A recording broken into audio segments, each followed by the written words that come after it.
Maharashtra superfast news चॅनलमध्ये आपले सहर्ष स्वागत आहे। खास सत्याची थार लेखणीची महाराष्ट्रातील ताज्या आणि वेगवान बातम्या पाहण्यासाठी आपल्या हक्काचे चॅनल शेअर करा, लाईक करा आणि सबस्क्राईब करा। धन्यवाद। पेणमध्ये विनयभंगाचा फरार आरोपी जेरबंद, पोलिसांच्या विशेष पथकाची मोठी कामगिरी। महिलेचा विनयभंग करणारा आरोपी यूपीमधून पेण पोलिसांच्या जाळ्यात, 19 मे पर्यंत पोलीस कोठडी। सोशल मीडियावरून महिलेचा विनयभंग करून फरार झालेल्या आरोपीला पेण पोलिसांनी उत्तर प्रदेशातून अटक केली आहे।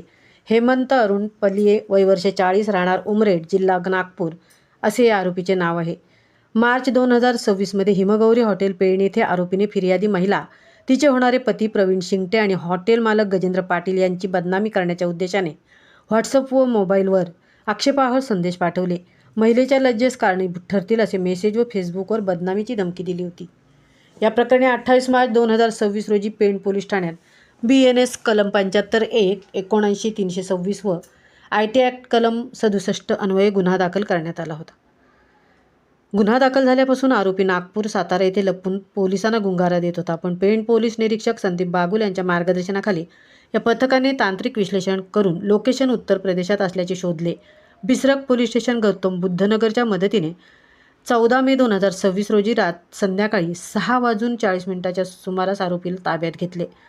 ट्रान्झिट वॉरंटवर महाराष्ट्रात आणून कोर्टात हजर केले असता 19 मे 2026 पर्यंत पोलीस कोठडी सुनावण्यात आली आहे।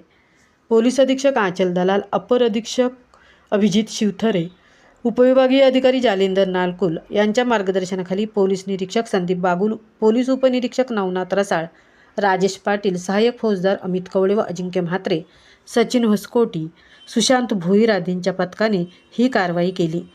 आक्षेपार्ह मेसेज, सोशल मीडियावरील त्रास अथवा सायबर गुन्हे आढळल्यास तात्काळ जवळच्या पोलीस ठाण्यात संपर्क साधावा असे आवाहन पेण पोलिसांनी केले आहे।